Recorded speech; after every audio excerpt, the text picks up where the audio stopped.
Good afternoon and welcome everyone for the Clean Connect webinar.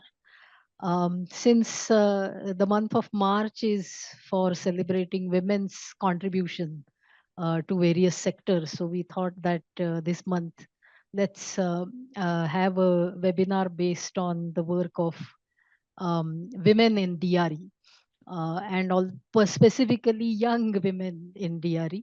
And we have today three dynamic women who are sort of the torch bearers of women in DRE, and they are going to share about their own journeys in this webinar. Once again, welcome to everyone, and I hand over to Pallavi to take the proceedings forward. Hi, hello everyone. So I'll put my video off because of the internet connection, and we'll just give a short introduction about all the three speakers today, and then we will start with Miss Swati, then Vinita ma'am, and then Vishakha ma'am. So I'll just give a short introduction about all of them, and then we can start our session. Hi, so I'm starting with Dr. Vanita Prasad. Welcome, ma'am. It's honor to have you. And she's a founder, director, and CTO of Revi Environmental Solutions Private Limited. I hope I'm pronouncing it correctly. She's a scientist and entrepreneur. She's a new age environmental instrumentalist providing biotech solutions. She have an extensive experience of 28 years in waste bioremediation in various academic and industrial institutions. So thank you for joining. Then second, we have Ms. Swati Maini. She's a founder of her company named Maini Renewables Private Limited. She has led a $200 million project as a nuclear technology commissioning engineer for over 5 years in UK, developed the regulation on the safe storage of dry spent nuclear fuel. She also completed a design build fly project with NASA, and I hope she will be able to give more details about this as she know it in her session. Then she has worked with professor at MIT on solar technology improvements. And Swati has previously conducted large-scale testing of hydrokinetic turbines in Singapore and the US. Uh, these are a few points about her work and achievement, and she will share her journey about um, her inspiration and challenges in her session. And third is Miss Vishakha Chandere. Welcome, ma'am. She has been working with Clean very closely and has been a part of our events also. She's a founder of Urja Box and working as an entrepreneur for more than a decade. She's an innovator and works in various clean cooking solutions. So welcome all of the speakers and who have joined us. Thank you so much for joining. So I would like to invite Ms. Swati for her session. So Swati, please.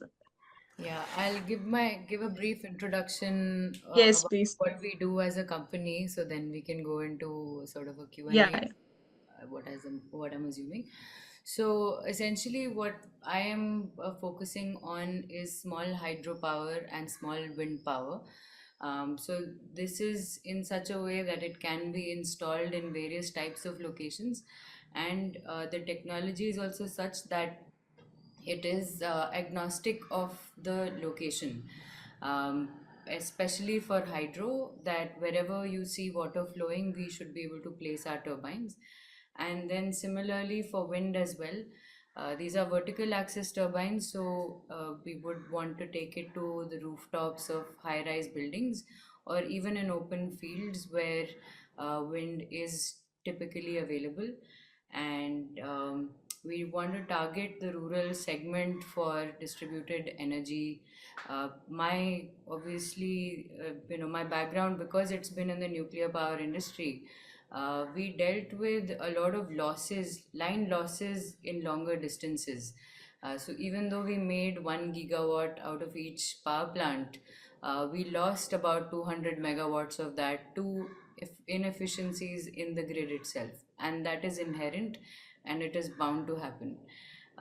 So if you are generating electricity near the source of where people are actually utilizing it, you can actually have a much better impact of the energy that is being produced.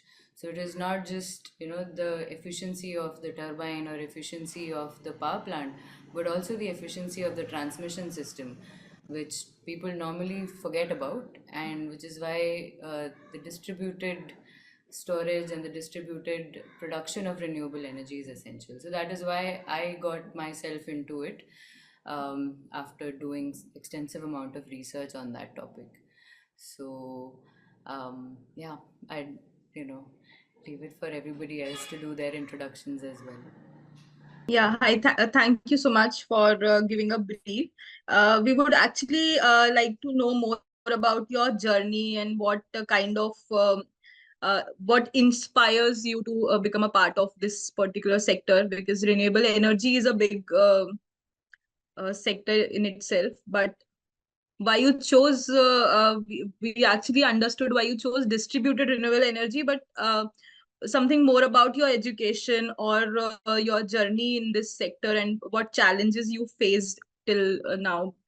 If anyone who wants to join in this sector, so what could be your suggestion and like that, something about around this. Okay. So essentially, we're working on. I started my journey, as a mechanical engineer with an aerospace background, and because of that, I always wanted to, design things on my own. I was very interested in aerodynamics. I was very interested in building big things. And my first job right out of college was in a nuclear power plant, or in the nuclear supply sector. So we made these spent nuclear fuel canisters. At first, as a design engineer, we used to travel to our manufacturing division and so on, and see the scale of these, canisters that were being built just to store nuclear fuel for longer times, uh, after its use in the power plant.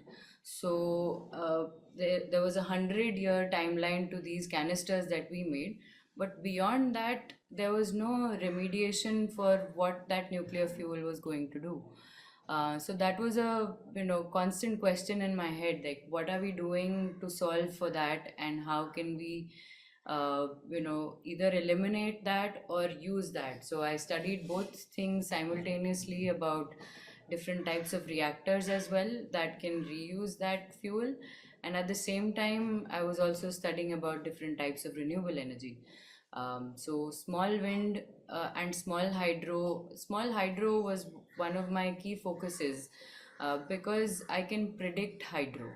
I can tell when it is going to be available. I then went in and started doing more and more research on what other people had done in the sector. Obviously, looked at the traditional hydropower plants, traditional, the ghadwals that have, the chakki atta, peesne wali machines that are there in India and have been there for centuries. So I read through, understood their technologies, understood their methodologies, and then looked into the tidal market as well. How are they doing? Why aren't they successful so far? Spoke to many of the founders during, this is still while I was continuing to work in my various roles. And I was finding out more and more information about what the market was doing in terms of tidal power, in terms of hydropower, what was the extent and what was the penetration level with the existing technologies, as well as the resource that was available in the market. And that's where I combined my aerospace knowledge and my commissioning knowledge, and I said, let me start this as a company. and that's where many renewables began. Um, and this was during the pandemic itself that I decided to start it, because it sort of gave me a break away from doing industrial water treatment and building for other people, also hydrokinetic turbines. So I've built horizontal axis hydrokinetic turbines before.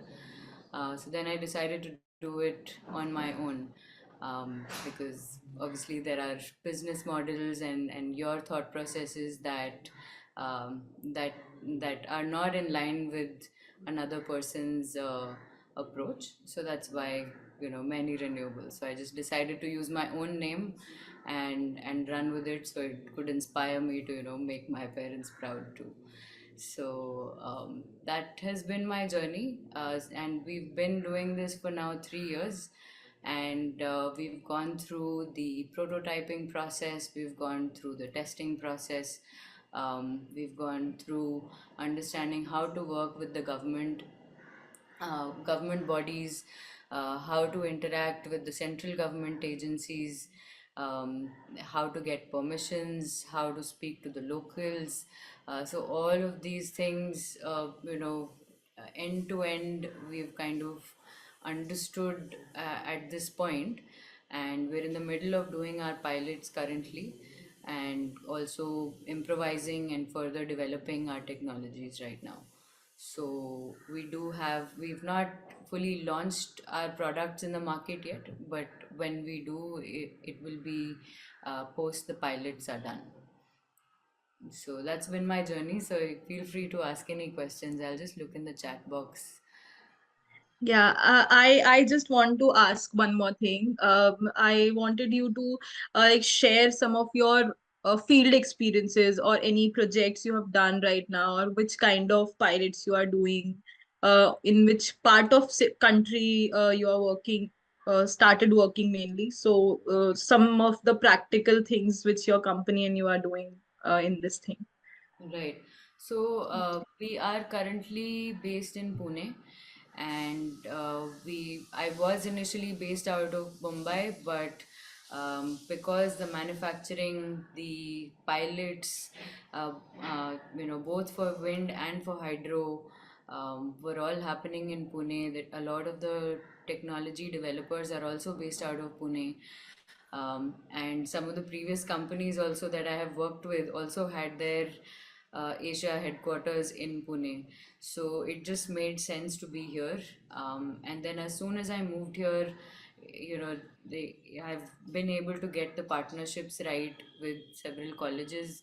I am based out of COEP, where we have a desk, and then we've also got a home office where we work out of.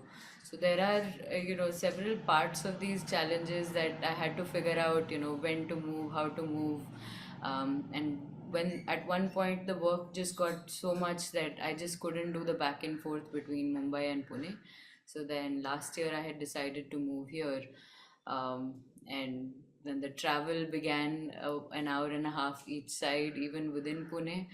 Uh, Thank you, traffic. But it's just not owning a car, not depending on either a carpool or buses of Pune. It was a sort of a nightmare journey at one point for me, and you just have to go past it. Now we've just found like a comfortable location where we can all come and sit and have that office space, as well as somewhere we can discuss our designs and future plans as well. um, and as far as different types of manufacturers are concerned, finding vendors, it is a challenge initially, because at first nobody understands what you're trying to do. Everybody wants to see the full picture. Now, working in technology, you have to safeguard your technology, and at the same time you have to get it done. So you have to make that fine balance between, do I get this done fast, or do I get this uh, technology out there? So that is always a question as a founder, that is it speed, and it's always speed, right? So you have to just get it out there, because um, you are the first mover, because if you are patenting something, you are a first mover, and nobody else really knows or understands your psychology or your thought process or how you want it to be implemented. So that's where, working with various students, interns, bringing them together, getting them to understand your vision and ideas, and then getting that across to the manufacturing facilities, getting that through um, to the government bodies, getting the permits. Everything is a run, and each one could be a point of failure. So you have to have a few ABCDs plans for each one of these items. So yeah, you just can't stop. I mean, it's about the passion, and that's the only thing that can drive you. Because if I didn't have the passion, without a salary, without um, you know cash in hand, without a stable base in a new city, it, it can anybody can falter at any given point of time. And going in these shared rickshaws where there are 20 people sitting in the back with you, you're just like thinking out loud about what did I do wrong. So you just have to understand that it is for a larger purpose, and you can grow from that as well.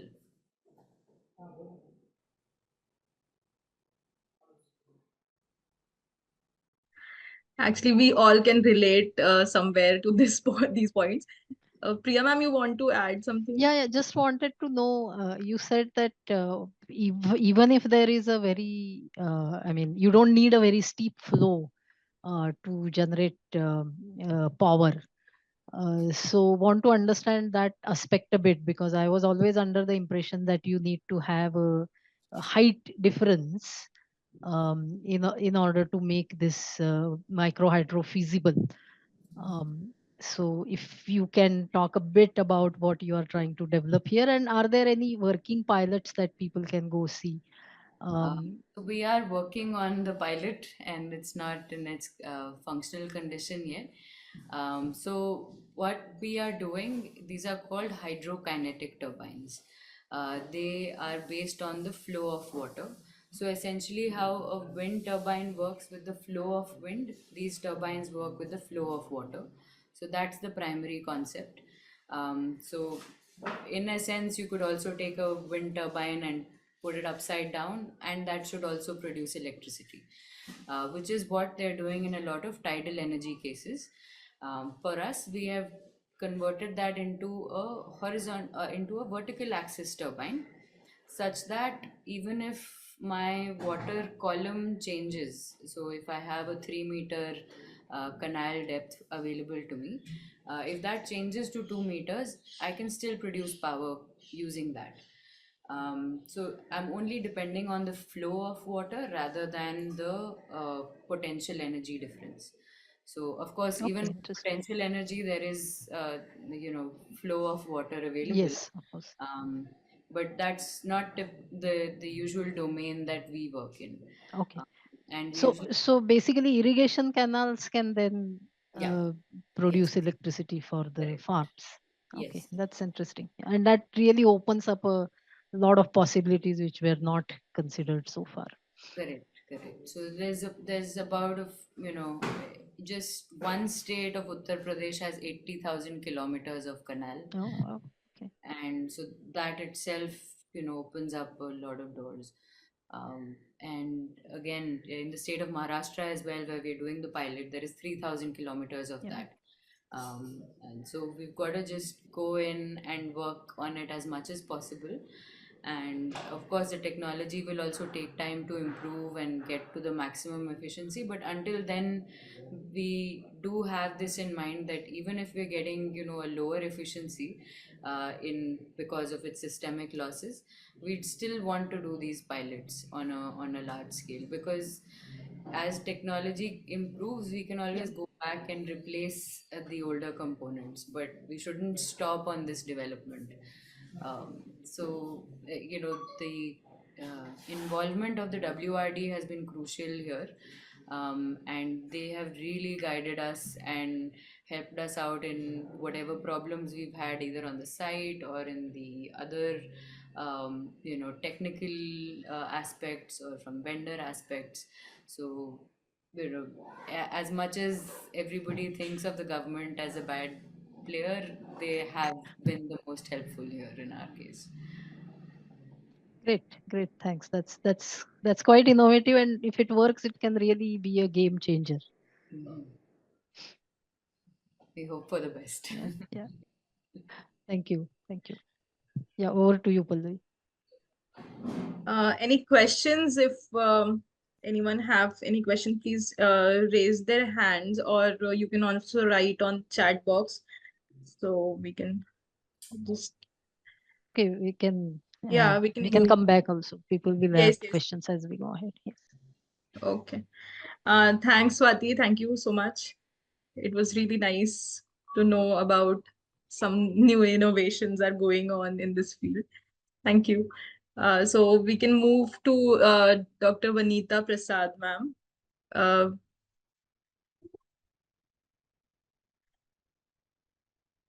ma'am, you are muted. Yeah, can you hear me now? Yes, yes. Yeah, so you want me to speak out, but I had a presentation, so I should. You can also share your screen. Yeah. So Yeah. can you see the presentation? Yes. If I put it on a full mode, you can see. Yes, yes, yes, ma'am. So what exactly I understood is I have It to share came, this. yeah, it came out of the. Yeah, I actually it was on the last slide. Okay. Okay, okay. Yes. Yeah, that's better. Yes, thanks. So as you told me that I have to share my journey, so I have few slides here which I have put up. So everybody will like the story, what I wanted to share. But if I am taking too much time, you just cut me off. Huh? So what I started is I'm basically a PhD in biotechnology. My passion for past 30 years is converting waste to wealth. I was trying a lot. In my opinion, basically nothing is waste and it's just a wrong, thing placed at the wrong place at the wrong time. And we need to find a right usage. And that's what I tried throughout my journey. And here I am with this particular company. I never thought of that I will be doing a company. I was always like a lab person, but I was really wondering since Patakji was doing a lot on to biotoilets and Dwarka, he has all the things, but still it is not working. There is maximum number of biogas in India. So that motivated me to actually start working on why and how I can do this particular technology a success. That's the backstory, but I will go since she asked me what were your challenges. I wanted to took back means like take us way back when I was born, and I was born in a Punjabi family where girls' education was not a priority, and I was not supposed to study. And in fifth standard itself, my father told me, if you really want to study and get going, you have to get scholarship all the time. If you will not get a scholarship, you will not be going to the next class. So from class fifth onward, I have to work hard, get going. So I was a PhD scholar under UGC scheme and could able to do my PhD. But all this has started actually why I wanted to be a science student when everybody else is a commerce student in my family and nobody knows science. Why this has happened is because in very initial age, when I was only 7 years old, I had a severe headache. And at that point of time, CAT scan machine was came only in AIMS. So when I was going inside this machine, I was wondering how this machine will interact with me. And that's how the passion for science developed in me. And I had a lot of questions which I asked my papa. And my father guided me to go to the teacher. And if you really want to go ahead, my teacher and my doctor uncle told me to become a doctor. I was not knowing that I wanted to become a neuro physician or a neurosurgeon. But that was my goal. I started working on that, studied hard, but couldn't able to crack DPMP. That is my, again, my grandmother told me, you cannot go to the hostel, you have to go only to Delhi colleges. I could not able to secure a seat there. My rank was around 428 or something, and the seats were only 422 or 24, 2, 3 seats margin, but I couldn't get it. It is for last one or the 0 1, what, it doesn't matter. You are not into the college. That was the real fact. I was really disheartened. But my father told me that I have seen you studying so hard, turning so hard. There must be something else. Why can't you do something else?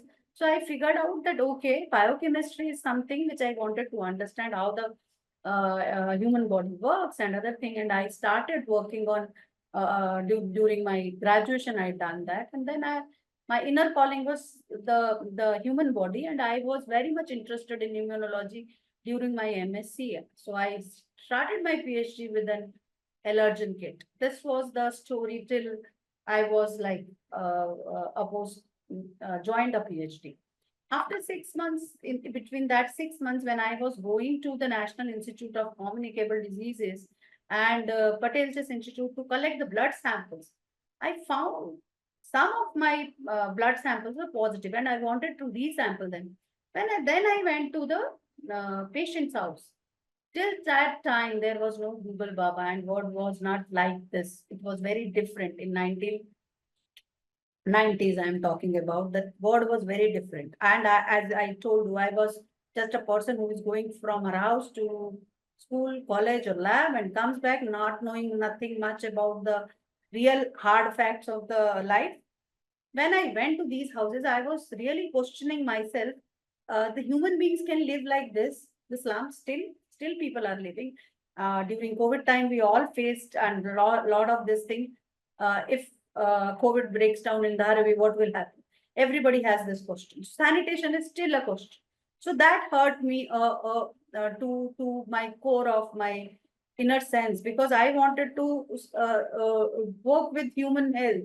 That was my main motive when I started with that CAT scan machine only. So I questioned myself that what I wanted to do and what I am doing. I could not be a doctor. What I should do to really help these fellow human beings. So I started again reading a lot and trying to figure out how the sanitation happens. So then I figured out that there is a future fuel which is called hydrogen.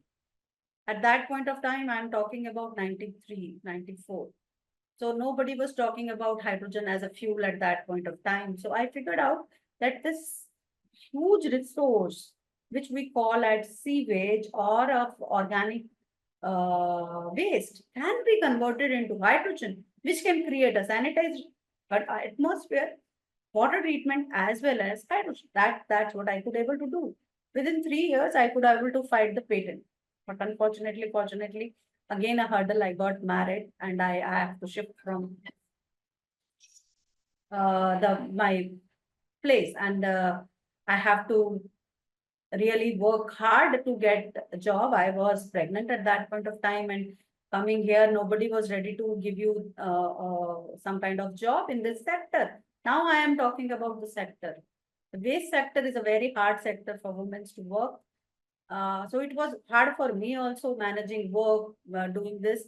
Although there was at that time I got this offer of doing lecturership, which I does, but it was not satisfying me that I should go ahead just because I'm a woman. I have to work and do a lecturership and not actually as R&D head. So I moved to a position of R&D head in a wastewater treatment and worked to treat hard effluents. It was really difficult, but nothing about hydrogen is happening. And then came this chance. I'm just giving you, all of you, there is no age bar as such. If you can see that if you really want to accomplish your dreams, you can do it at this age, so young. So young people who are out there can do that. And also at uh,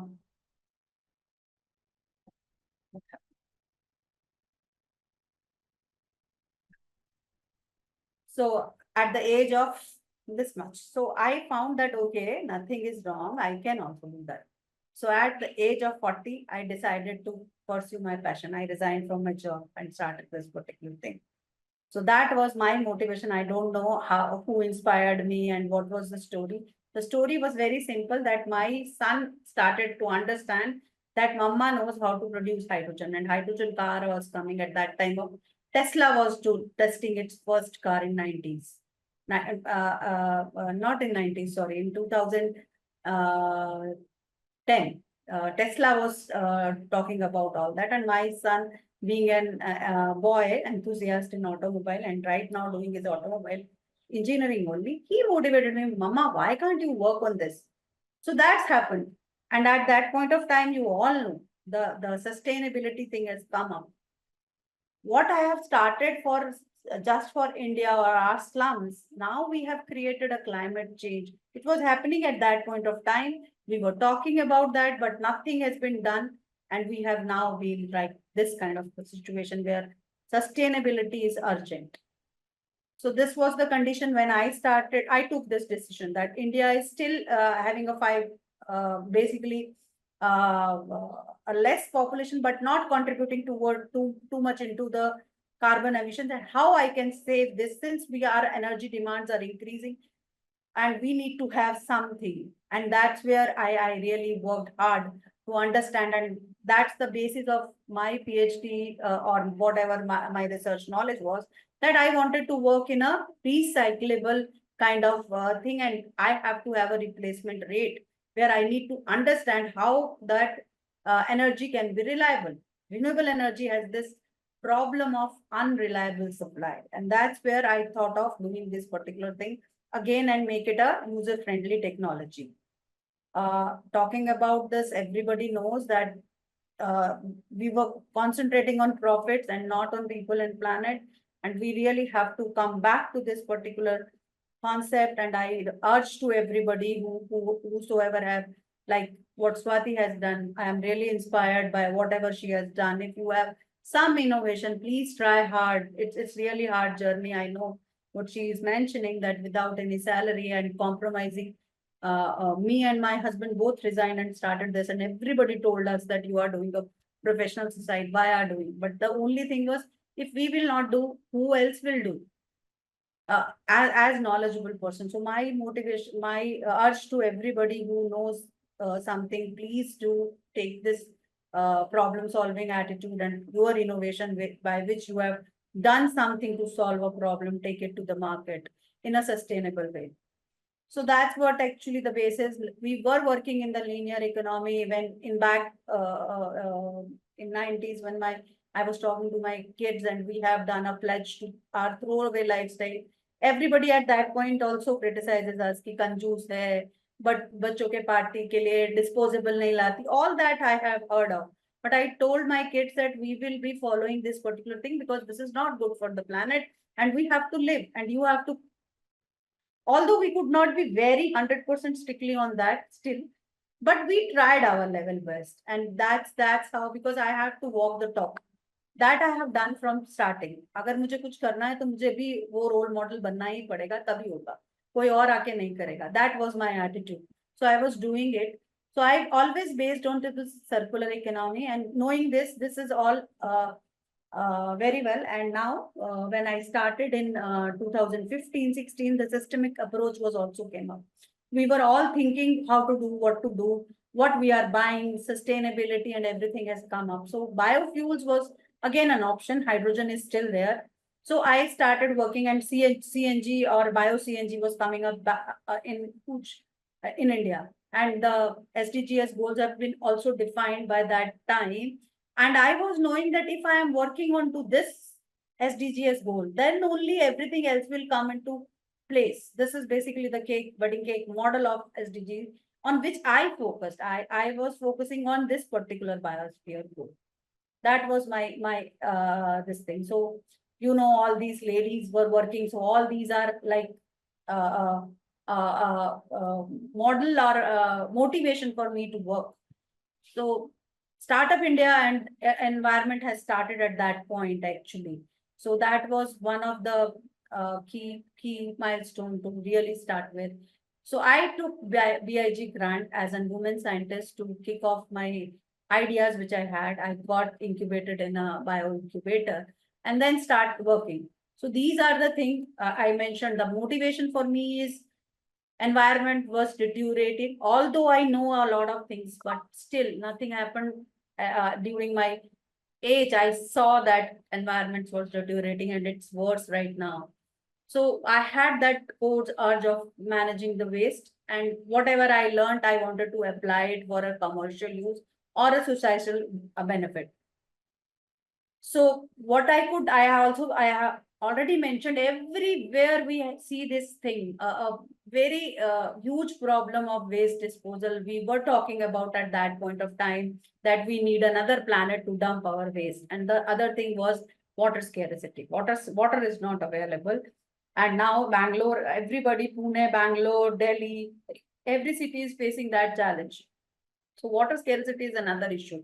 So these are all initiatives which has happened right now for us to really grow. And what I know, I was knowing is these microbes, how this works. So I now have to think of something which market can take as a product. That's what I have done as an innovation. And to my surprise, people still, when talking about a DRE, doesn't talk about a biogas. Although this is a very sustainable, decentralized waste or sorry, energy generation system, which will be running on your waste, which you are generating every day as human. You can't stop generating these waste. You will be doing your shit, you will be doing your cloths and everything, whatever you will be doing. So you will need to treat it. You will be producing something. Maybe you are not doing any food wastage, but still you have peels and other things. So you need to manage that. So this can be a very, very crucial DRE. If it works and runs stably, we will be exporting energy, because the Niti Aayog's data says that the amount of waste we generate can be a surplus to be given to the grid. That's where we are. But we could not able to tap this huge resource. We are still struggling. So that's what I was knowing. This is the black box on which I was working. I started working in this particular lab, done the this particular microbial consortia, which can convert any kind of organic waste into this particular material. But the difficult task was that uh, how I will scale up this particular production, because this is a biomanufacturing. I'm still struggling with that. There is she mentioned that you can go to the Pune cluster and then she can work. But for me, it is very difficult because this is something very, very different. This is India's first product and nobody knows how to do this. Today morning also people were telling me to look for a contract manufacturing. There is no such contract manufacturing available for me. So creating that kind of manufacturing first to a pilot scale was a difficult task for me. I could able to do that with the help of again BIRAC. I could able to get that Spurge grant, but hiring and maintaining team is the difficult challenge. What she was mentioning, you don't have revenue positive. You the people in Pune, maybe the team hiring is little easy, but I'm settled down in Vadodara. Vadodara is having an industrial state and having a lot of pollution load, but still people don't want to be working in a very small city or very tier 2 or tier 3 cities. That is very difficult. Procurement becomes very difficult task even when you are doing your pilots and other things. So financial crunching, outsources. When you are working, you have taken either a grant or some kind of loans where you are working. So meeting those deadlines is your other task which you have to do. All these are challenges. Maintaining your IPRs. Yeah, last week itself, I got that my patent has been approved in EU. Now I have to think on which EU states we have to work. How will be that market growing? All those has to be really worked out when you are wanting it to commercialize. Doing patent is much easier, but then further making it to real success is the difficult task. This is the, in short, a journey of my company, which has been started in 2017, as mentioned. in a very first slide that I was born in 70 and started a company in 70. So that's what I was never thought of. Now right now I'm stuck with getting a mother plant going so that I will reach a TRL 9 because I have already demonstrated production at this pilot plant, but I have to really scale it up. So these are the facility I could able to create within the 7 year. This is our own R&D setup, having these kinds of lab. This is our pilot plant from where we are working, and I am trying to make our country energy selfless country. So these are some of the recognitions which I could able to get, and I'm really thankful to the ecosystem who has supported me from the start as a scientist and had given me all the opportunities and made me known to people who are like-minded and approaching me, doing ready to do the partnership. And this year, I'm really thankful to Startup India who given me an opportunity to meet ma'am, and where ma'am told me that what you are doing is very relevant as women because we need to cook. She comes from that background. She knows what is the pain of cooking. So she told me what you are doing. We are really looking how we can help you to really scale and reach to every house in rural area where ladies are still struggling to do the cooking daily. So biogas was not, I have done the biogas was still there, but it is not that user friendly that everybody is doing. So what I wanted that biogas plant should become something like a mobile everybody is doing and get addicted to that. Nobody should leave biogas technology untouched. Everybody's life is touched with biogas somehow or other. So that's what I am heading to. So this is my plans to go ahead and take this particular company, local to global. What Modi ji's vision is that we should solve some problems which are solving the local problems that can really solve the global problems. And this particular topic is global topic, and we organically are getting a lot of inquiries internationally also. Still now we could able to create this much of impact. All these government initiatives, we are trying to work with all of these players. Maybe soon we will be scaling up our venture and doing that. And now coming to back to my first thing, that is hydrogen. Hydrogen, I mentioned that it's my the first love, I will say. So I'm working, and this is the second product or the third, fourth product now, which we are trying to develop. To my this thing, this biological thing is disheartening for me. This research is still at 2 or 3. I got a patent in 1993. I started working. So I had a patent for hydrogen production, biohydrogen production, long back as a CSIR fellow. But still, this technology is at 2RL3 only. Other thermochemical and electrolysis has picked up, but this has not. Why and how, and there are many questions, but one of these things keeps on haunting me. I have also left it. I have not taken it from whole journey of what she was mentioning as a patent. You can file a patent. I had a patent during my PhD itself, but couldn't take it. So what I am trying to do is again trying to do this. And my urge to every scientific thought is take everything what you are doing as an innovative thing to the market by your own if possible. Because मैंने बहुत बचपन में सुना था कि कोई किसी का काम नहीं करता, वो एक चिड़िया की कहानी थी, अपना काम स्वयं करें. So that is also our responsibility. If we are innovating, we should take it to real market. And my advice to whosoever is listening is, these are the skills which you need. There are these ecosystems available. You can tap on that and really get going. For women who are out there in RE, it's a very lonely place. We urge that some more women join in this place, although there are a lot of hurdles. This month on 8th, when International Women's Day was there, the MNRA was talking to us. I was on a panel. They were discussing what are the challenges a woman is facing when she enters into the RE, because this is more of field job. In our case, in solar or hydro, there are still plants. But when it comes to bioenergy, you really have to stand on a heap of waste. So which becomes more difficult, even for the societal thing. supporting each other is very difficult. So in RE, in solar, there are few women in hydro energy or the nuclear energy, very few. But in bioenergy, very few women are working. So it's very difficult place to work, but you can do it.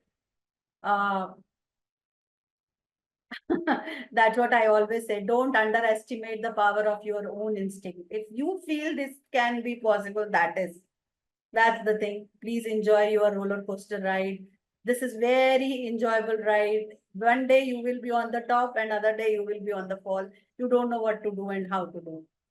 And my urge is sustainability is not a buzzword. It is a fundamental necessity for our survival and for our future generation. I always think of my grandsons now that where will they live? I will be leaving this planet for them. My father is facing a lot of problem with the breathing issue in Delhi, with the palali burning and other things. So I have developed one other decomposer. So that's what we can do as scientists, and then we can take that to the market.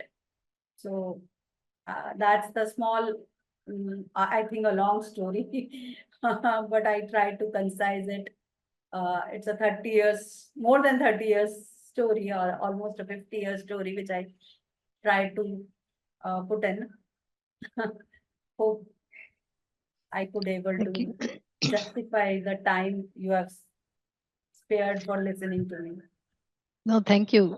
That was quite interesting. And what you rightly pointed out, renewable energy discourse has sort of been hijacked by the solar photovoltaics. Yeah, So it's interesting that all the three speakers today are not talking about solar photovoltaics, but other DRE technologies. And yes, biogas has been a very underrated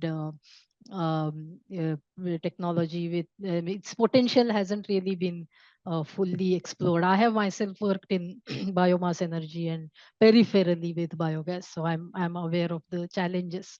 The hydrogen story might again bring some glamour, however, to this whole sector. But let's see how it goes. that's what the challenge. I have to make biogas a really apt kind of technology. So what I am trying to do, giving an app to the Mhm. biogas operator. I wanted this app should go to that woman who Mm. is working with the biogas digester at home. She can communicate to Right. me. I will be giving that microbes and an hand holding when plant is not working, because everybody gives us an AMC Yeah. when we are taking a RO unit at home. We get that AMC. So if I get that, I will be using that. I wanted to make this technology a user-friendly technology, not just a sake of technology, because a lot of biogas plants has been put up. MNR is giving so Yeah. much of subsidies and all that. But my aim is to just run these plants 24 by 7 whatsoever. Yeah, that has always been the challenge. And I also, I mean, the youngsters who meet me, I also keep on telling them that you have to think about providing this as a service rather than just installing a biogas plant and then leaving it to the Forgetting it. Yes. users to Yes, deal actually, with the it. microbiology of the Exactly. this ecosystem is so vast that even still we don't know everything. Yeah. So a lot of academia research is required, but whatever we are doing here, we have to give it a shape so that it comes to the community. True. True. Very true. That's what was lacking for me also. It took me time to even do that. So I know it's very hard, but we need to do that as microbiologists or biotechnologists. Definitely. Pallavi. Oh. Ma'am, I personally want to know some of your field works or some experiences which you went through in community or working with people. So it's very difficult. I was standing on to the Gazipur landfill site. I had a photograph there. So when I was meeting one of my fellow people only, they were saying, "Tu naha kar to aayi hai na?" Because you were standing at the Gazipur site, and this hurts you when you talk to people. Sometimes it hurts you. But these are the hard facts which you have to face when you are coming to the society. There is no toilet there. You are already struggling. You are standing there. You will not find a proper loo there just to go. And that's why it's very disheartening for me to even send my any of my employee to such sites. So I always go to the sites where I am working. So I have revived few of the plants. And I'm trying to understand actually the waste domain. What is the operator's whole day life going on? What is his struggle? So that I can provide him some solution which he wants. And from the household, it is very different than what I wanted to achieve, because reaching to household is very difficult for a startup to really, because they don't know how to pay it. I was doing this decomposer with the farmer last year when I was standing in a 1 acre farm to do that trials. So they were telling, madam, ek tili ka na ₹1 bhi nahi lagta hai. We can do that. Why should we buy your product? What is there? So justifying those people, understanding their whole day is something which is really required by us as lab persons, because we were in love with our innovation. We find, we think that whatever we are innovating sitting in the lab is useful to them. But believe me, when I went there, I thought मैंने तो कुछ और ही बनाया, इनको तो कुछ और ही चाहिए. That way of feeling when you really work. I worked with the ETP players as an R&D head. Then I realized what I have is the basis. Without science, I can't build. That is required. But what they need as a product, I have not built. I have done some science.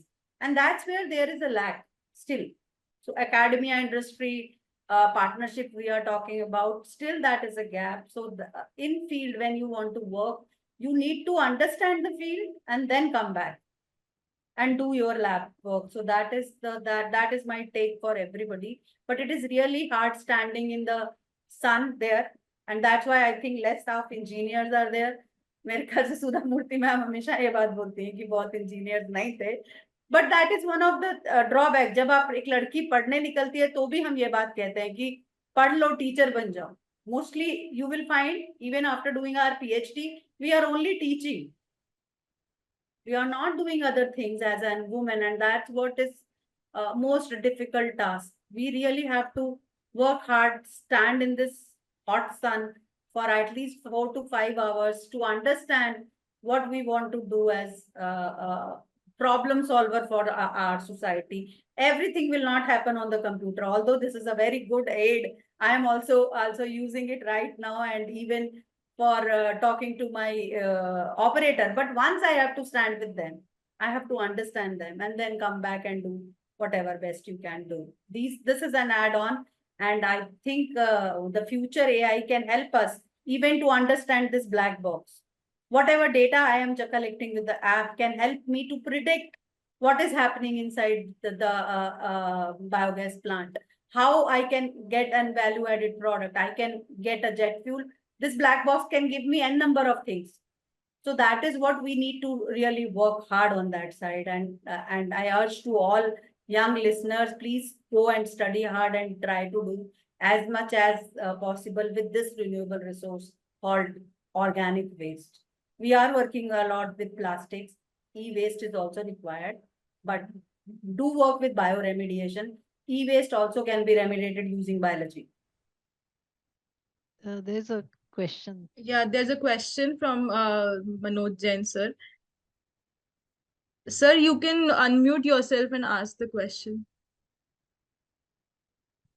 Sir, I am not manufacturing any type of plant. That's the again a big issue with everybody, that madam aap kya plant bana rahi ho? I'm not innovating any of the plant, because a lot of plant designs are available. What I am working is on why these plants are not working, because there are microbes inside this particular reactor whatsoever. So I am creating this software. Everybody else is creating the hardware. If the Windows is not available, you will not be able to work with even the laptop.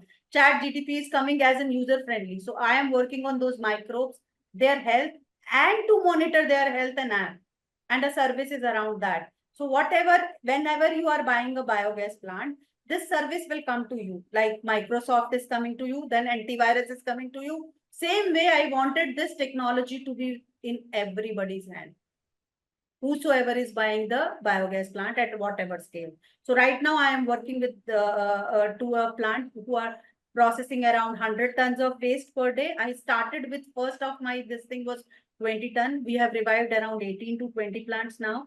We are trying to do partnership with biogas plant manufacturers, EPC players who are working into this domain. There are biogas plant manufacturers who are doing farm, like family biogas plants. So we can bundle these products with them, and we will be reaching to every farmer's house so that we can service that. Like Priyadarshini ma'am is saying that I should be with them once they have that biogas plant as their own house. Hope I answered, Manoj sir. Yeah. Yeah, and I think it was important to make that distinction that most of the time what is happening is building biogas plants as an engineering aspect is what people are focusing on, Yeah. and So totally ignoring the biology part biochemistry of it, and yes, and there are biochemistry. not much environment biologists Yeah, in across exactly. globe, I Yes. will say, Yes. and that's where biohydrogen has also not picked up. Biohydrogen is still a tougher task. Yeah. So that's what I am now trying. In rest of my life, I will try and make this possible, because if this happens, water is a scarce commodity. If we will be electrolyzing water, it's still a challenge. But waste will be always there, na, as humans. We can use it. True, very true. Thank you. Thank you very much. Ma'am, you shared a slide where the newspaper cuttings were incorporated. Yeah. So there was this one paper cutting where it was about water, groundwater level share. So what kind of thing you are doing about for that? Okay, so my main mandate as a big grantee in the as a scientist, when I started, my main mandate was to treat sewage, because 70% of India's sewage is still not treated. So that was the mandate. So water scarcity, if we wanted to reuse this whole water, 100% of water which is treated through this path should be treated. And I am lucky enough at this point of time, what has happened is even FOM has been given, a bill has been passed that liquid fertilizer will also be used. So when I will be working with these guys, I am trying to improve the digestate quality so that that can be used as a fertilizer direct for irrigation water, because the liquid content is very good in nitrogen and phosphorus content. And in sewage also we are trying, and GT is putting up the less than 10 BOD because we have a nitrogen and phosphorus. So if we can use, Israel is using total sewage as an agriculture, this thing. But that are the policies things. Maybe now we have a Jal Shakti ministry, we will be thinking on that, and I am working with the think tanks to really make that kind of changes in our water usage, so that every city, because every village has water, has a issue of STP. So we can reuse that water in such a way that along with rain harvesting, that community will have water surplus. So that was my first focus when I started, because I was totally focused onto the water. When I actually got into the product, and the first client I got is solid waste. So I figured out that whatever I have created can even digest the solid waste also, because these are taking any organic waste, and that's how the biogas sector has also been added. So I am now working on to any organic waste treatment as such, water or biogas. Okay. Thank you so much. Yeah, thank you. Yeah, thank you, ma'am. Any questions from the audience?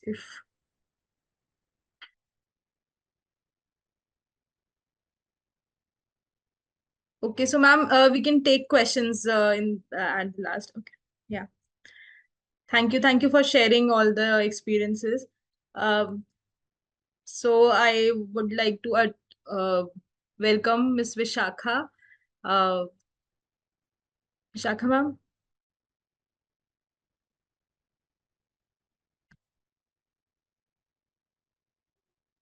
Hi, am I audible? Yes, ma'am. Okay. I have a poor network, so I would prefer just to speak. Okay. Yeah. All right. So, thank you so much for providing this platform. And it was really great to listen to the inspiring stories of the co-speakers. And I've been following Dr. Vanita Prasad for a very long time now, and her journey is really, really inspiring. So, congratulations to both of you. And About myself, I'm working into the very traditional women sector, which is cooking, and I hope to expand it beyond just being a women sector kind of a thing. So, by education, I'm an electrical engineer, and I have been working in the energy and environment sector, mostly on the policy side, for a long time. However, I was introduced to solar cooking during my engineering internship when one of the solar companies awarded one solar cooker to me as in my internship reward. And so I began experimenting with solar cooking along with my mom, and she very enthusiastically used to cook some very delicious dishes on solar cookers. And I used to wonder that, there are so many terraces around, there's so much sunlight around, why is this device not as popular as it should be? um, However, that question remained with me. We kept on using our solar cooker. We still use it. It's over 15 years now that we have been using that solar cooker, and it's still in use. So I know that it's a durable device, very simple and a humble device, which is not very popular. And then slowly, as I began working in the energy and environment sector, I got more and more introduced to the cooking energy challenges, and I felt that this sector was kind of ignored uh, when the whole calculations of energy were considered, because maybe it was thought that it is not that energy intensive as you would consider transport to be, or similar other sectors to be. However, it is a significantly intense and complex sector when you really enter and try to understand the challenges. And it is very much distributed. So that is another challenge, and also a reason why it has been not addressed adequately enough so far. So, we kept on, I kept on reading about the cooking sector and talking to people about why they are using the cooking fuel that they're using. If you're using a chulha, why are you using a chulha? If you're using an LPG gas, why are you using an LPG gas? So interestingly, what I found was that people who are using chulha on a day-to-day basis aspired to use LPG, whereas people who are using LPG on a day-to-day basis said that the food on the chulha tastes great, and sometimes at least once in a week we would like to cook on a chulha. So so that is why, as I said, this is I found out that this is a very complex sector to address. With this, I was also introduced to various other alternative cooking fuels, such as biogas or pellet based cooking, biochar based steam cooker, and then while using the traditional box type solar cooktop, I also got introduced to the parabolic design of the solar cooker, then the tube solar cooker, which used an evacuated tube for as a cooking chamber. And then I got to introduce to the solar fandom website, where there were over 150 designs of solar cookers. So the interesting part with solar cooker, I found that you can build a solar cooker with as cheap as around 300-400 rupees, and the cost can go high up to around 25,000 also for individual use. And the beauty of these devices was that you can use them individually also, and you can use them for community cooking as well. So there is a constant evaluation on which are the most feasible devices to use and why you should be using them. Then there are some myths around cooking, that it has to be faster. Cooking has to happen within 2 minutes, or or the cooking should not happen at all. So, you know, there were a lot of extreme views about how the cooking should happen. Plus, we realized that cooking is a very personal kind of a thing. People, many women traditionally are possessive about the way they cook. They usually would not want to change the ways they are cooking. That is why we have seen that it has taken more than 2 generations for our country to move completely from chulha based cooking to LPG. And from LPG, now the government wants to promote electric cooking as well. And how the cuisine has changed, how the health has changed, how the lifestyle has changed over these changes of cooking and health, or cooking and income, and cooking and working of women. So there are too many layers connected to all of this. So it was interesting to learn about all of these things. I kind of was lucky enough to meet Dr. Priyadarshini Karve, where our views are quite resonating about this sector. And so together we decided to cook up something, and so Urja Box was kind of conceptualized, where we thought that it is let's conduct enough social experiments to address the cooking challenge and see that how we can first and foremost make cooking easy with renewable fuels, and reduce the carbon footprint and the cost and the effort in cooking. So with this mission, with this thought in mind, we thought that, you know, everyone who cooks should be able to cook at least one meal using renewable fuels. So so that we thought was a very reasonable kind of a target to set, with the availability of variety of alternative fuels. As an experiment, we ran a kitchen for almost 2 years, which was not having an LPG connection, which used all the renewable fuels for cooking. 24/7, 365 days, we could cook without LPG for almost 35 people at one time. And we made different uh, calculations on we documentation on whether it was easy or whether it was not easy, or what kind of innovation this sector will require.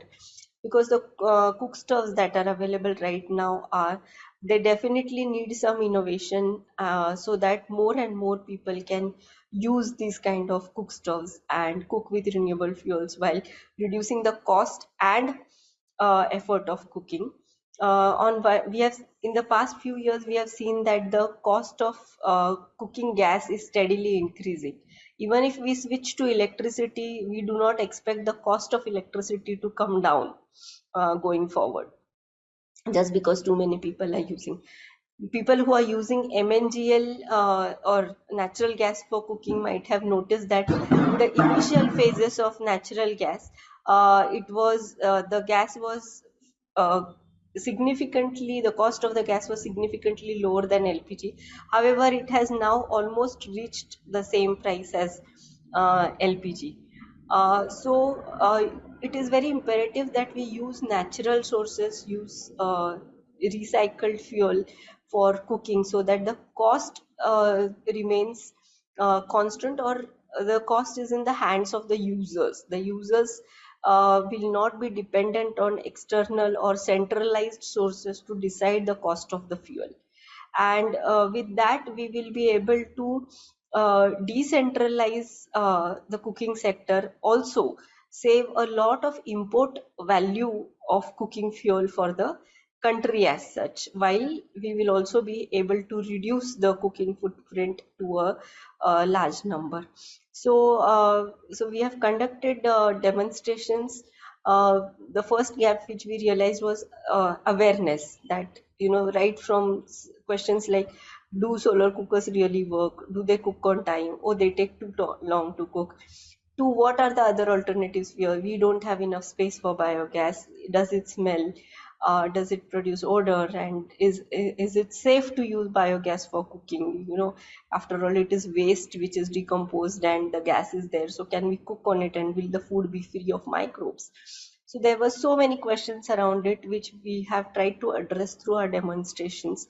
even right now, our main activity is conducting awareness sessions uh, for people, and letting them know about these devices, how to use them, and how to increase the use and gradually move on to a cleaner way of cooking. So we are trying to see that we reach to maximum number of people, and uh, inspire them to adopt cleaner cooking as much as possible, not just cleaner but greener cooking also. So so with that thought in mind, we are progressing up on Urja Box. So that is our story, and if there are any questions, happy to take.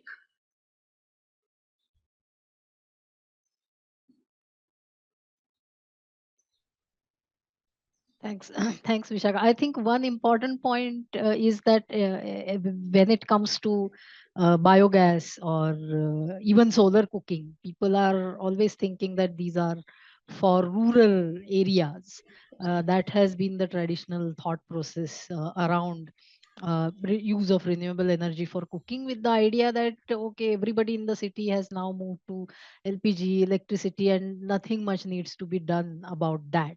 But your focus is different from this traditional way of looking at this sector. So maybe elaborate a bit on that.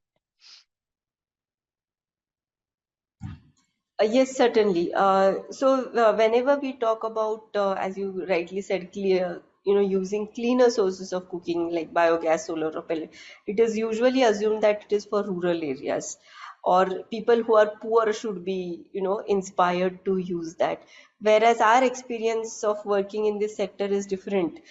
We have more customers of for biogas and solar from urban or semi-urban areas rather than rural areas.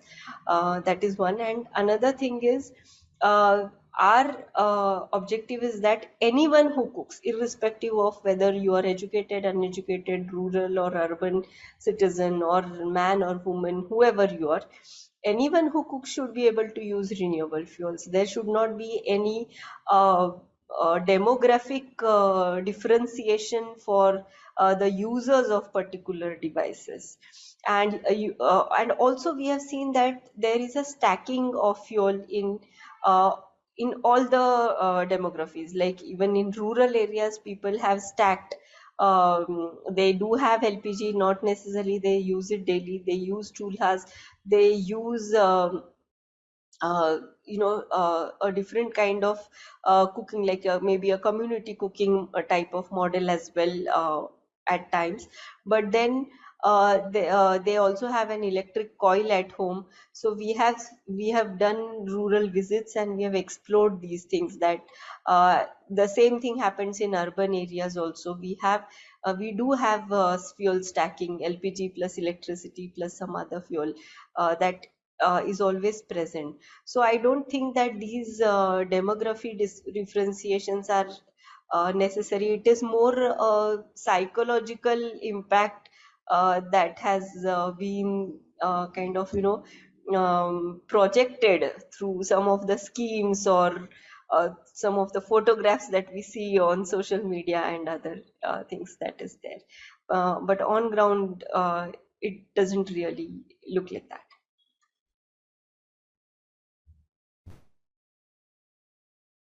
Thanks.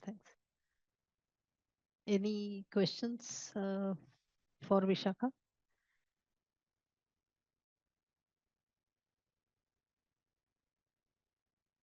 No, yeah, there is something in.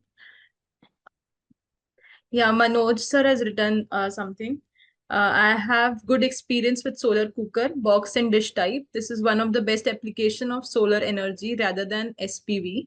To convince the people about solar cooker, we may connect it with health rather than savings, as they are more health conscious. So, Vishakha ma'am, any comment on that? Yeah, but scientifically, when we try to find out the health aspect, of it. We did not find too much literature on it. Maybe we will have to really employ a separate program on linking health with it. Anything that you eat too much is unhealthy. So even if you cook on solar and eat too much, then it would be unhealthy. So with a caution, yes, we can say, I would say that the food is more tastier. Once you are addicted to eat solar cooked food, you might not want to eat food cooked on LPG or with electricity.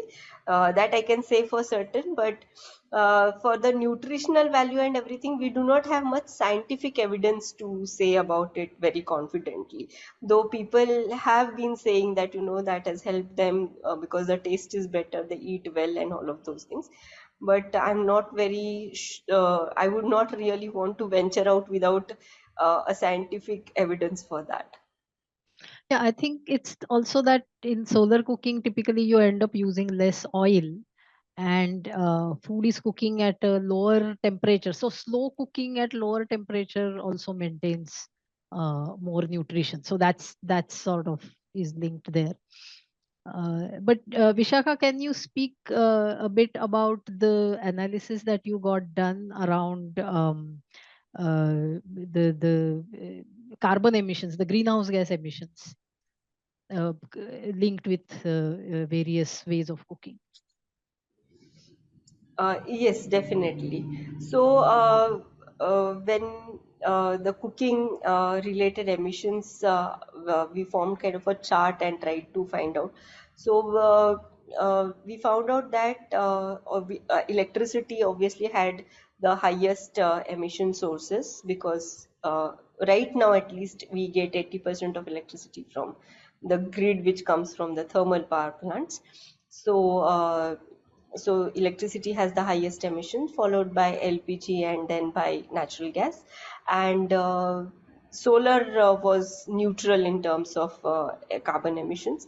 Biogas again is a circular this thing, so it is also neutral in terms of emission. And biochar is an carbon negative fuel. So that is the analysis of carbon footprint when it comes to cooking fuel. Also, biogas and biochar serve as a biomass recycling, waste to energy kind of applications. And to some extent, I would like to pull in solar thermal also in waste to energy, because you anyways waste energy on the thermal energy on your terraces. So you put to use it, and it also becomes waste to energy kind of application. So so it takes a lot of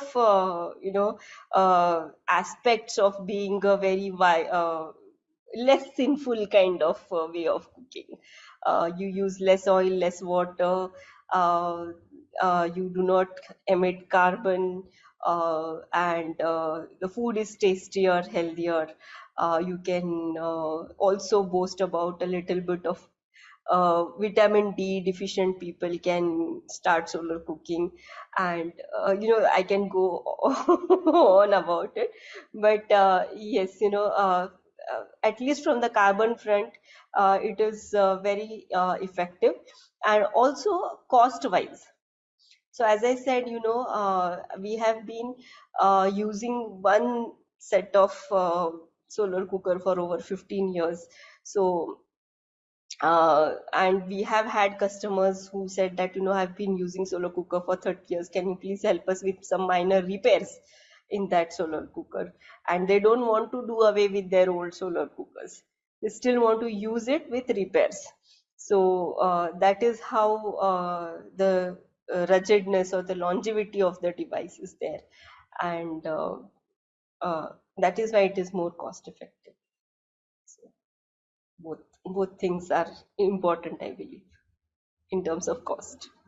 Yeah, and the architectural issues maybe. Yes, unless there is enough innovation, put into the part of it. And the No, I mean the architecture, yeah, kitchen architecture. Yeah. kitchen architecture, that enough sunlight has to enter into your premises, where it is possible to use solar for solar energy for cooking. as in solar thermal energy for cooking. And you do not have to spend too much time standing in the sun, but the cooker has to spend enough time in the sun. So it is not necessary that because you're going to cook using solar thermal energy, you have to be in the sun, and some people might get skin irritation or issues related to that. But you just have to spend less than 10 minutes in sunlight if you're using a solar. But your house or the premises where you live should have access to enough sunlight. And unfortunately, the newer designs of homes are such that they are not very sun friendly. And that is also one reason where we have seen that the cases of vitamin D deficiency have been on a rise in urban areas especially. So it is very necessary that sunlight be accommodated in the architecture of your housing society or your individual homes in such a way that you get at least 3 to 4 hours of bright sunlight uh, for solar cooking and otherwise also. Yeah. Pallavi, any questions? Not till now. Anyone, if want to ask any question To all three of them. to all three of them? I don't think there is any. Ma'am, if you want to ask any question to each other, then you can also ask anything. You're on mute, ma'am. Mute. So Vishakha and me were in connect, and I was trying. What she is doing is very interesting. My mother used to do a lot. I am not doing because I live in a flat and I am on first floor. Going to the 20th floor becomes a tedious job, and then you can't do it. But yeah, a lot of innovation is required on that side for doing solar cooking, because what she said, we are wasting that kind of Energy. energy which is coming. So if we can use it wisely, and what that, if we are using it for 15, 17 years, we are not just dumping it, because solar panel waste is a huge challenge right now for us, all of us, to handle. So that is also very, very important to really understand. But that's what she mentioned, that biogas, biochar, all are carbon negative technologies. If we can use this at urge for some part of our, at least cooking, that's what I was thinking, at least cooking should be happening. But it is really a difficult task. I am also trying to do cooking. My watchman is doing the cooking with our small lab scale pilot reactors. So I found it, and stable gas production, if it is not there, people will not find it as an attractive tool as compared to LPG. Even solar is little stable. Electricity is very stable. So that is the challenge. We really have to make it easier. So these kind of thing is really required, and I hopefully wish that in next 3 to 5 years we will find renewables much in our backyards rather than other carbon sources. And hopefully the hydro thing, the small wind mills which are coming up should be at home to really substitute other kind of requirements. I also have one more question for Vishakha ji. So, like for example, you can see the amount of sunlight on my face. It's obviously not in the kitchen, but it is there in some parts of the house. And this is typically this what these days you will see in most apartment buildings, right? So, sun is available somewhere, but can we channel that into a place where it can be utilized in the house? Because people are looking to buy, they want to get something in their house that is renewable energy based. So how do we actually convert that dish into somewhere where the sun is available, and then that can also be shade for that part of the house, and then also it can cook in the kitchen? Thanks, Swati, for your question. So there are two, rather three solutions for it. One is that you get a solar cooker, which is a portable device. All the solar cookers are portable ones, and you can carry them wherever the sunlight is in your house, and just put in the ingredients that you want to cook with, and use that solar cooker there. So that is one of the simplest way of cooking, using the sunlight wherever it is available in the house. So you don't have to really be in the kitchen to utilize the sunlight. That is one thing.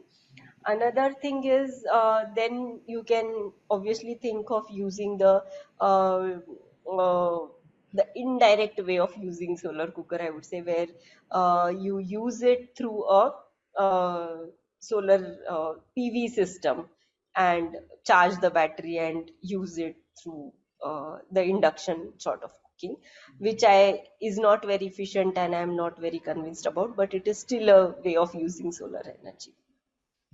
And the third way of using solar energy uh, for cooking is using the biochar, because it is also a solar energy in a way, where it's part of the solar cycle, and using the steam cookers which you can use in your on your kitchen cabinet itself, it requires less space and you can do 24/7 cooking with it. So Yeah, but Vishakha, I think, I mean, just to answer Swati's question, I think, yeah. and that is where innovation needs to happen in the architecture also. That can we channelize that sunlight into the kitchen space or wherever we need it for cooking? And the one of the complications is that because the position of the sun is also going to change through the year, so you may not get sunlight in that one particular room all 365 days. So we need some kind of a flexible mechanism to pipe the sunlight into a space that we need it to be for cooking. So a lot of I mean, it's just that this particular sector hasn't received as much R&D attention as it has needed. And if sufficient amount of funding and talent really focuses on it, then some of these out of the box solutions can address these kind of issues. With my son, I was trying to do a science project that I can't we do it as a remote, because lights can be shut off Yeah. with the sensors and other things, and with the robotics and all things coming up, that can fold and move by its own according to the energy needs. All these are like a science fiction at this point of time, but this can be worked out. What you are saying, but yeah, we need a lot of resource here, and I think the young talent can really do these projects with Atal innovation and everything. They can really start working on these kind of aspects. Because मम्मा के time से मुझे लगता था, वो मुझे बोलती थी ऊपर जाके ठीक कर क्या वो every time I have to rotate it 12 बजे 2 बजे जाके. So but I remember the dal makhani taste of solo cooker still in my mind. So that's the taste. Yeah, everybody get addicted to that taste. जो हमें चूल्हे का taste है, तंदूरी रोटी का taste है. All that is taste. That I agree. But as a scientist, I feel that taste is one thing. It's a very small part of human race, but we really have to have that. Taste development takes few Yeah, days. yeah, yeah. Few days it will happen. Convenience and user friendliness are Yeah, but it has important. to be like something which is really happening because of Yeah. the lifestyle we have in a urban apartment. It's very difficult to really manage solar cookers even in the balcony. Yeah, Swati. Yeah, so there have been people who have experimented with piping the light to the kitchen. Okay. And also there have been experiments where pressurized water is converted to steam and it is channeled to the kitchen and cooking happens over there. These are more suitable for community style of cooking, Correct. especially because of the cost. So very large kitchens have implemented these technologies by using the CSP, the concentrating solar panels, and they pass water or heating oil through it, which is vaporized, pressurized steam is created, and that is given to the cooking chambers, and food is cooked. Then you can do everything, right? Frying and everything on that pressurized steam in your kitchen cabinet. And another thing is also the piping of light. That also experiment has been successfully being conducted. Right now the cost of these technologies is very high, so it doesn't really resonate with the whole purpose of using solar energy for cooking. Then it becomes just like, because you want to use solar energy, you're doing too many things. Instead of making it simpler by adding that kind of resources and man hours into the technology funding and increasing the cost and everything, then it goes to a very different uh, product design and costing curve as such. No, the So cost is a relative thing. I think Swati will also agree with me on this, that if you, I mean, in the pilot phase, you will always have high costs. But think about it that today, when a building is getting constructed, we are already putting in place the pipes for gas and piping for water to get the tap water in the house and all of that. So if these things are integrated in the construction itself, that these kitchens should be equipped to use sunlight. Or if a space is already being created while the building is constructed, for with the assumption that that family is going to have a biogas plant. So I think that overall change in thought process is what is needed. So yeah, that, it is much simpler for biogas than for solar. Biogas, I think it is very much feasible. yeah. That if you have a centralized compressed biogas system for a building, Mm, you can very much use it into every household. So yeah, that is definitely possible in case. But with solar, uh, the amount of space and things, even with water heaters being such an effective yeah, device, yeah, yeah, that's many buildings are not going for it because yeah, they do not want to give away the terrace space. yes. They're very No, possessive that's about true. the terrace So space. it's Yeah. like, I mean, community kitchens for the building, you know. Yeah, yeah, exactly. That has to happen. Right, So right. Israel have that concept. When I was there, they are doing that community cooking. And previously, when I'm from Punjabi family, so we had that tradition of doing community cooking, because it saves a lot of other resources also. It makes you bounded and other things. So that was there, but I don't know how the things will move later. But these kinds of innovations are Yeah. needed with all the young child and the young brains we have. We could able to do that. Okay. So, Ma'am, I have a yeah, question. In solar power plants, we use these reflectors, no, Hmm. to channelize the sun energy to a particular solar panel or anything. So, can we use that in case of solar cookers as well? Yes, a parabolic cooker is Yeah, right. actually that thing shift. Yeah. where we are reflecting the sun's energy to a point, and we are using the concentrated There is energy for like this cooking. kind of bowl shape Yeah. cookers for community system. It changes. So there are a lot of type of cookers now available. So, in our balconies also we can use that. Now we can keep our solar cooker in a feasible place and then put reflectors to channelize the energy. Yes, yes, yes, Yeah. yes. And the evacuated tube cookers are a very good answer actually to Yeah. many challenges that the solar cooker faces. Like, even if you do not have direct sunlight, even in partially cloudy days or partially available sunlight also, you can cook using the tube cookers.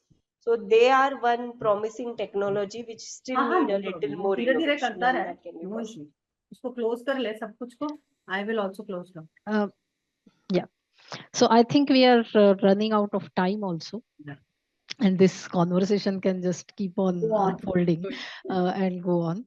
But it was an interesting discussion, and it was interesting that all three of you are working on off Different the technique. beaten track kind of sectors which is also great. So it's not just, I think we have showcased today not just women in DRE, but also a lot of innovation in DRE.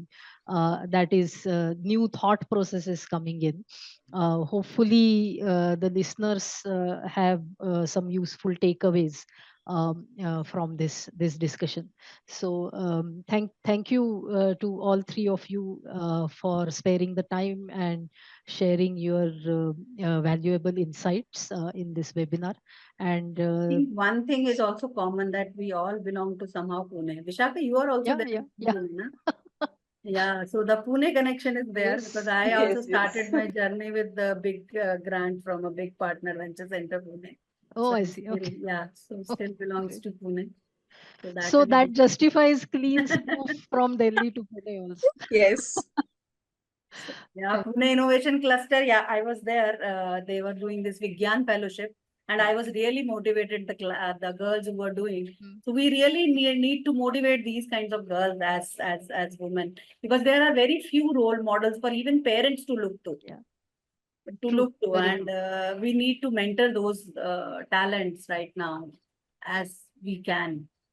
That's my urge to all of you, whatever we know, because each one teach one. I learned in IB when my kids were going into first standard. They told no, they can teach one. So that's the thing. You have learned something, and you can always share, and that's the highest. I will say, like, can become a innovative community. Thank you. Thank you. Thank Thank you you for very Ma'am, much. giving me this I, opportunity. Yeah, I want Pallavi. to mention one thing. Yeah. Ma'am, recently we have launched this student chapter in MIT Pune. Yeah. So uh, we really want all the industry people to guide and give chance to the students whoever are interested in this field. So whenever we get any query, we will redirect it to you. Please guide the students accordingly, and it Thank will you. be really helpful for them. Yes. Thank you. Yeah. Thank you. Thank you very much.